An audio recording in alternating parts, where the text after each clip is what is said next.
to Nigeria now, where that country's movement for the emancipation of the Niger Delta has threatened to reintroduce terror attacks against the Nigerian government. This follows the guilty verdict imposed upon its suspected leader, Henry Okar, in South Africa last week for conspiracy to commit terrorism and detonating explosives.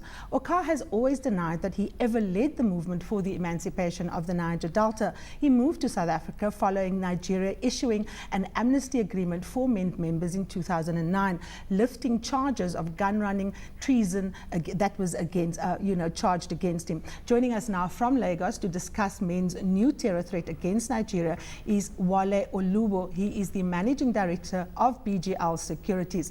Mr. Oluwo, thank you so much for coming through to us here on Beyond Markets. How big a threat is MEND in real terms beyond the Niger Delta, and is it something that risk analysts pay particular attention to? Thank you, Karima.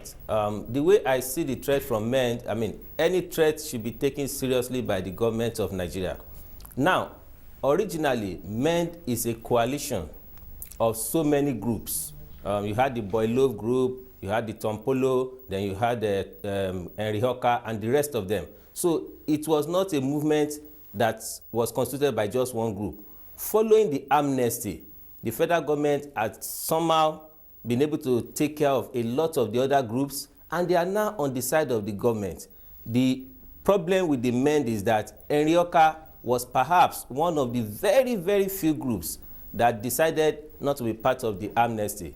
Now, having been sentenced and convicted, having been convicted in South Africa, Henry Okar alone and his group cannot create the capacity to be able to, entrench the kind of violence that we saw in the Niger Delta some 3 years back. What I believe is Henry Okar is the leader of his own group. He's already going into prison. By the time he's in prison, even it's the capacity of his group to be able to build a lot of ability to organize terror attacks is greatly limited.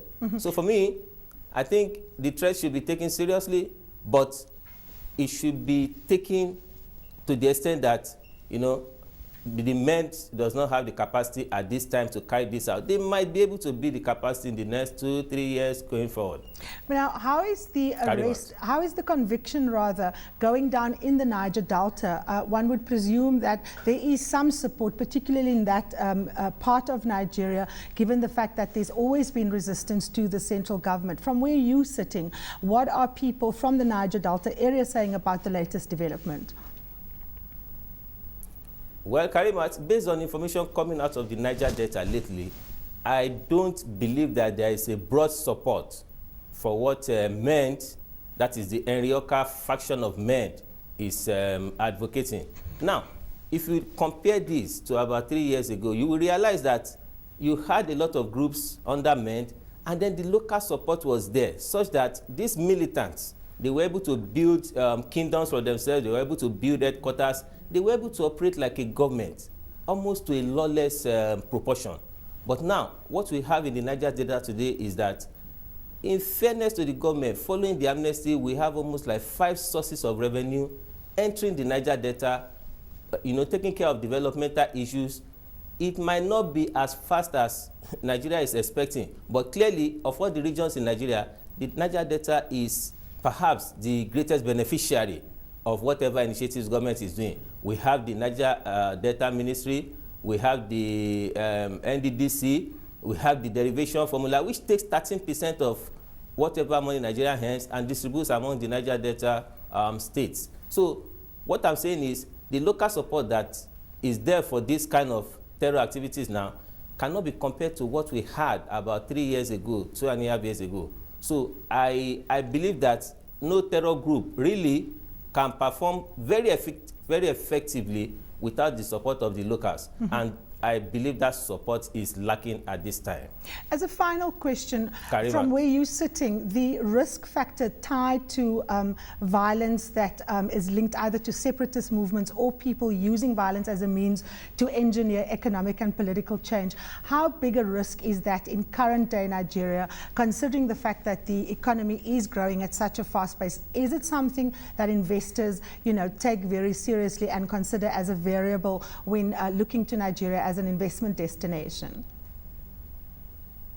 I mean, clearly, the risk of groups taking arms against the state in order to advance their, group interests has been a major problem in Nigeria. As we speak today, we have the northeastern part that has been completely almost taken over by a Boko Haram group that is also propagating its agenda through violence. We cannot afford to have the Niger Delta go that way at this time. So for me, if this risk should crystallize, Nigeria is going to be in a very serious problem economically. While the Boko Haram on the northern side can do what they are doing, and we have not felt the effect as much. It is not the same as Niger Delta, because that is where we get almost like 90% of the entire revenue that drives the economy of the federation. So for me, I think it's something the government should take seriously. For investors, they should also take it seriously, because one, the source of revenue is being threatened by a particular group. We also need to see the response of government to this threat, because it is the way government reacts that will reassure investors whether government has the capacity to be able to manage this process and ensure that the Nigerian state is saved from all these attacks from left, right, and center by a lot of groups parading violence tendencies.